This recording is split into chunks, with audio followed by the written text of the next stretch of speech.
దానికి ఊసు లేదు, ఈసు లేదు. అసలు ఇది కోపం అనేది వస్తుందా రాదా చూద్దాం.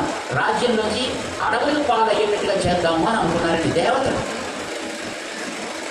కైకమ్మ మీద ఆవాహించారు, మందర మీద ఆవాహించారు, వాళ్ళకి కోరికలు కలిగేటట్టు చేశారు, వాళ్ళు వరాలు అడిగేటట్టు చేశారు, రాముని అడవులకి పోయేటట్టు చేశారు. కాబట్టి మన పిల్లలు ఎవరైనా అడవులు వెళ్ళమంటే వెళ్తారంటే ఇల్లు వదిలిపెట్టేసి ఆస్తి వదిలిపెట్టేసి వెళ్ళడం, ఆస్తి లేకుండానే తల్లిదండ్రుల్ని ఇల్లు ఇవ్వకపోతే తన్ని బయటికి తరిమేసి ఇల్లు తీసుకునేటటువంటి సంతానం తయారయ్యే రోజులు ఇవ్వండి. అలాంటిది హాయిగా ప్రజలు ఒప్పుకున్నారు, మంత్రులు ఒప్పుకున్నారు, అందరూ ఒప్పుకున్నారు, ఒక్క కైక తప్ప. మెజారిటీ అంగీ మన వాళ్ళు పాప రాజకీయాల్లో ఉన్నారంటే మెజారిటీ ఉండాలి. మెజారిటీ ఒప్పుకున్నారంటే కార్యక్రమం అయిపోయినట్టే లెక్క. అలాగే మొత్తం మెజారిటీ ఒక కైకి తప్ప మిగతా అయోగ్యులు ఉండే ప్రతి ప్రాణి రాముడు కావాలి అన్నవాళ్ళే. నాకు మెజారిటీ వాళ్ళంతా అడుగుతున్నారంటే ఏం చేస్తామని అంచేత నేను రాజ్యంలో ఉండిపోతా అనలేదు రాముడు. మాట్లాడకుండా నాకు అడవైతేనేమిటి, రాజ్యం అయితేనేమిటి, నాకు హాయిగా అడవులు ఉండడమే సుఖం, మా అమ్మగారు చెప్పారంటే అలాగే చేస్తా అని అడవులు వెళ్ళిపోయింటాయి. కోపమే లేదు. ఆస్తి అంతా పనిచేశాడు, రాజ్యం అంతా ఇచ్చేసాడు, కోపమే లేదు. నారబట్టలు, కప్పు బట్టలతో వెళ్ళలే, నారబట్టలతో అడవికి వెళ్ళిపోయాడు. సీతమ్మ కూడా నారబట్టలే కడతానన్నాడు. కానీ దశరథుడు కోపపడ్డాడు, సీతమ్మ అలా వెళ్ళడానికి వీల్లేదు, వరం నీకు తప్ప సీతమ్మ కాదు అంచేత సీతమ్మ వస్త్రాలతోటే వెళ్ళాలి, ఆభరణాలతోటే వెళ్ళాలి, దిస్ ఈజ్ మై కమాండ్, ఇది నా ఆజ్ఞ అని చెప్పాడు. అంచేత సీతమ్మ నార వస్త్రాలు ధరించలేదు, రాముడు ధరించాడు, లక్ష్మణుడు ధరించాడు. కోపమే లేదు. ఇంత కోపం లేని మళ్ళీ రావడానికి ఏం చేస్తారు? దేవతలకి లక్ష్యం. వీళ్ళు కోరి పీడించుకున్నారు, పాపం రాముడిని అవతరించేట్టుగా చేస్తున్నారు. ఆ పెద్ద మనిషి కోపం రావటం లేదు. అసలు ఏం చేస్తే రాముడికి కోపం వస్తుంది? ఇది చేద్దాం అనుకున్నారు.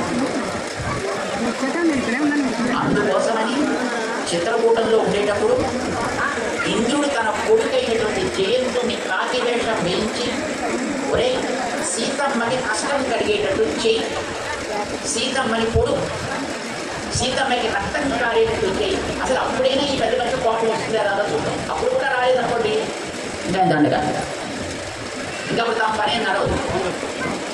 కట్టుకున్న భార్యకి కష్టం కలిగినప్పుడు కూడా కోపం రాకపోతే వాడే మనిషిని ఇంకా. అందుచేత అసలు ఇతనికి అప్పుడైనా కోపం వస్తుందా రాదా చెక్ చేద్దాం, వెళ్ళవయ్యా అని కాకి గారిని పంపించాడు. సరే కాకి వచ్చి పొడిచి రాముడికి మెలకు వచ్చింది. చూశాడు, రాముడికి కోపం రానంత వచ్చింది.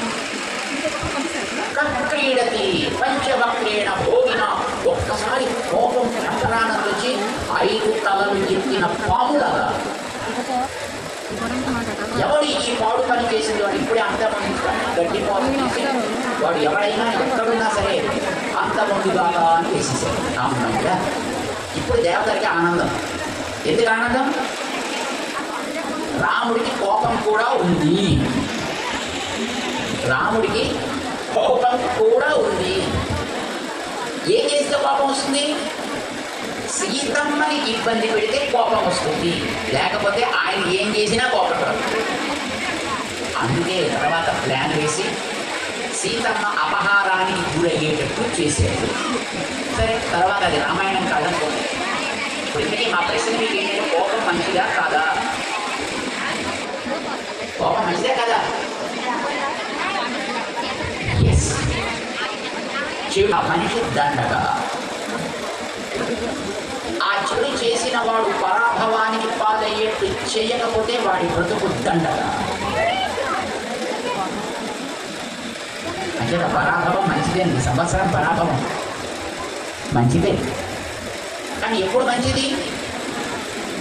దుష్ప్రవృత్తి కలిగిన వారి యొక్క దౌష్ట్యాన్ని అణచడానికి నీకు, తద్వారా వాళ్ళకి అవమానం కలగడానికి తగ్గట్టుగా నీలో శక్తి పెరగాలి. నీవు అలా క్రియాశూరుడవు కావాలి, కార్యశూరుడవు నువ్వు కాగలగాలి. నీలో ఉండే దుర్గుణాలు పరాభవ పాలయ్యేట్టు చెయ్యగలగాలి. అప్పుడు పరాభవం మంచిది అవుతుంది. మంచి చేసేవాడికి ఎప్పుడు కూడా శ్రేయస్సు కలిగేటట్లుగా చూడాలి. జీవితంలో మనం దానికి రివర్స్లో బతుకుతుంటాం కదా. మనం పాడు పనులు చేసుకుంటాం, పరాభవాలు పొందుతుంటాం. చెడ్డ